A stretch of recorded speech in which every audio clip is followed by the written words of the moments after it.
Hello, my friends, and welcome back. PlayStation Live from E3. The first day is almost over. Almost done. And what better way to put that period on the sentence than to talk about Call of Duty Black Ops 4 with David Vonderhaar, the studio design director at Treyarch. That's very well done. Sir, welcome to the program. Ramon Russell joining us as well. Back again. Dude, you guys got a nice set. Yeah, it's okay. It's a nice setup. Pretty nice. I think it brings out the blue in my logo. Yeah, there it is. Right Brings there. out the blue in your eyes. We have a lot to talk about because you guys have been showing off kind of the sort of core pillars of Call of Duty Black Ops 4, which we will kind of talk about in turn. We had some great footage that you guys have shown off recently in your trailers. We'll get to that in just a second. But David, let me just ask you right off the bat. Sure. The core philosophy, the thing that is most important that you guys wanted to accomplish with this chapter of Black Ops, Yeah. how would you describe that? Yeah, what a journey, right? 10 plus years, 3 games. Where do you go from there? Lots of fans, lots of perspectives about that. And ultimately, this game is definitely a celebration of things that Black Ops players love, not just 1, not just 2, not just 3. Right? That's why you see 3 Zombies experiences, you see the evolution of the multiplayer, and you see something brand new, which fans ask us, what are you going to do that's new with Blackout? So ultimately, it boils down to almost this simply, hey, this is a game made for Black Ops fans, and the things that they most love about playing Black Ops games, and it's more of that, and that's it. That's what we did. That's what we set out to do, and that feels good, right? But not many people have the problem of 10 years and 3 games of fans loving. And you've been along for the ride for a while, as we discussed backstage. You see it with my hair. No, it looks good. Yeah, Game development. You accomplished it all with the I'm beard. pushing it this way. Yeah, exactly. See that? Yeah, like that. We talked a little, you alluded to it, but you guys have a huge multiplayer suite, which I want to get to the nitty-gritty on soon. I like that.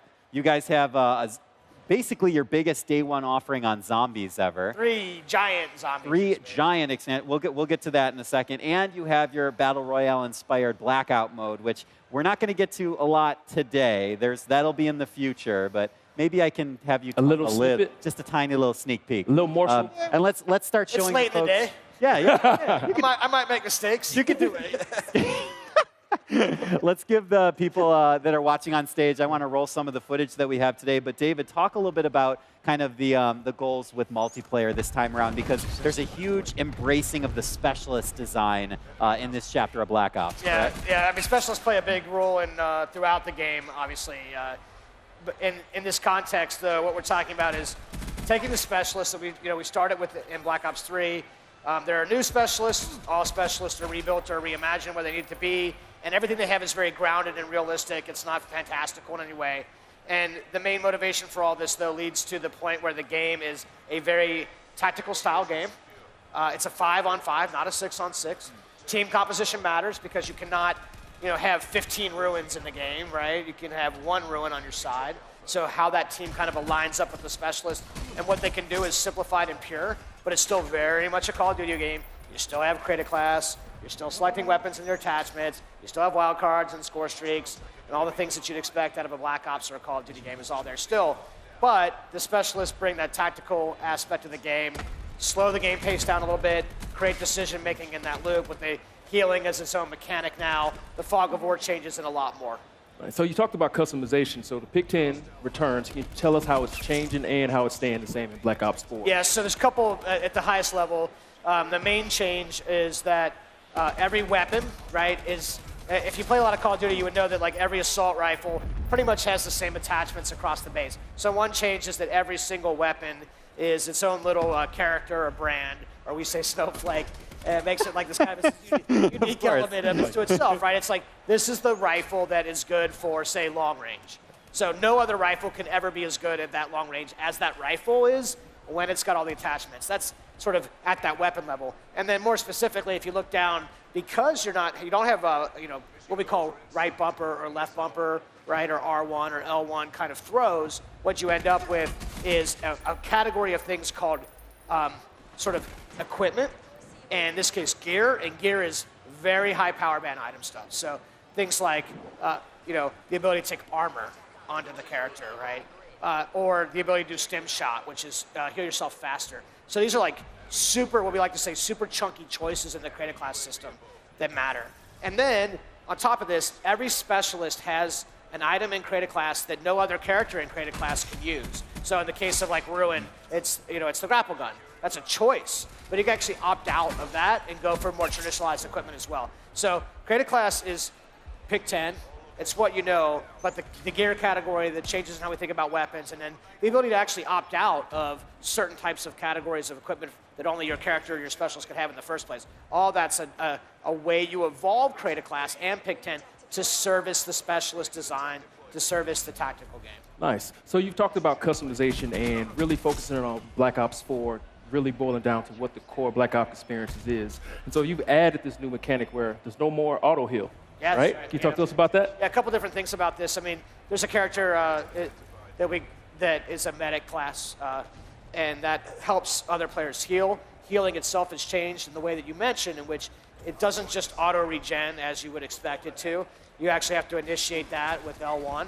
Yeah, that's right. I love that. For those of you at home who can't see the nice motion animated in person, live on the studio set.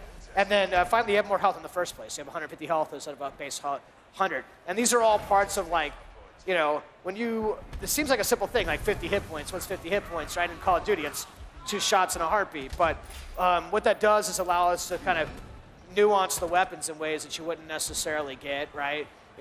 Where the damage hits are and, the ranges at which they can do. So the healing mechanic is a part of the tactical decision-making experience of playing the game.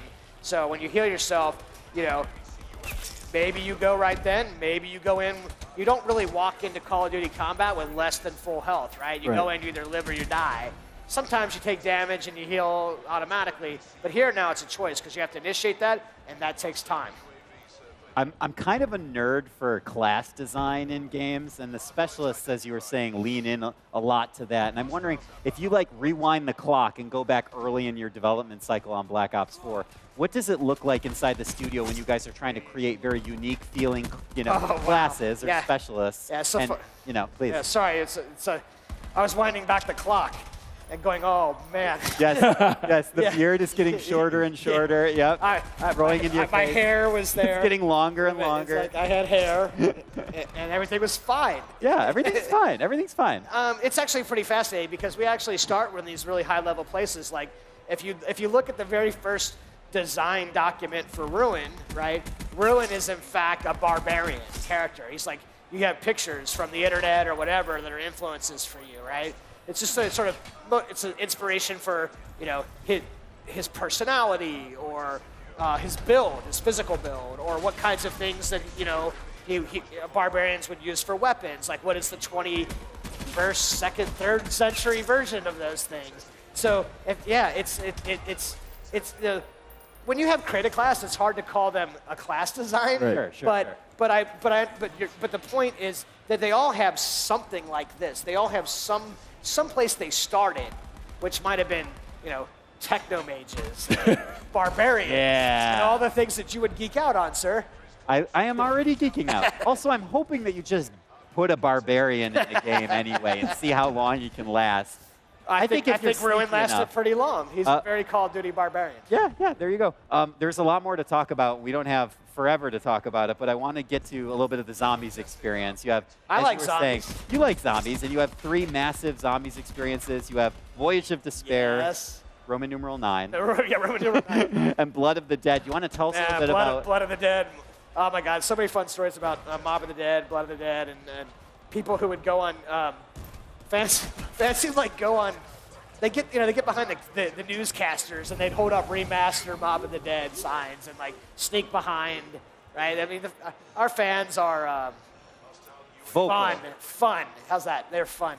Voyage of the Dead is a pretty crazy adventure. It takes place on the RMS Titanic. If you'd like to understand how the Titanic actually sunk, yes, it was zombies. Historical fact. Historical fact. No It was iceberg. zombies. Period. Right. 9 I have to dodge around the corners of because I really like how crazy the fans are going for the video that's associated with that thing, Roman numeral 9, and what that would look like. Is it all melee combat? I don't know. What do you think? I don't know. I'm sure that I will read your Reddit opinions soon enough. Soon, very soon. Yeah. And then obviously Blood of the Dead is remastered, Mob of the Dead, with some zombie stuff that you might expect, zombie things, and holy cow, man! This thing needs to get in your hands tomorrow, like it's ASAP. Like All right, Zombies well, fans. You don't have to wait that long. No, I'm just kidding. I'm kidding. And then, wait.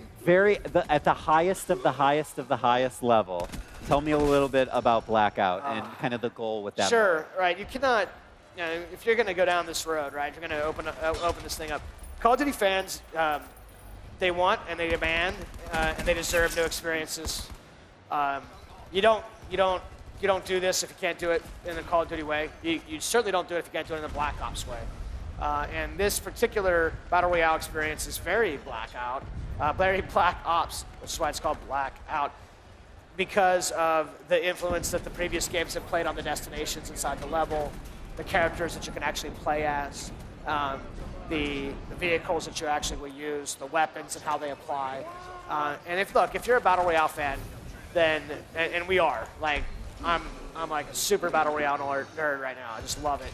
And all of them, right? We played some new ones on a Saturday night as a team.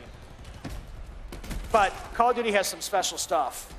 The fluidity of the control, the mechanics, the refinement of those things, the polish that it can offer, the experience of what weapons would mean in a universe like that, how to apply them, the design expertise. There is a lot, and for us, I think Blackout is this opportunity to really take and make something new with the fans, right? What fans with them, not just we had this crazy idea and out came zombies, right? Which is what happened. This is something you can start really from the beginning and be like, okay, we know what this is like, and you know what this is like, but what is the Call of Duty version of that like? And what is the Black Ops version of that like? And that's why I'm so stoked.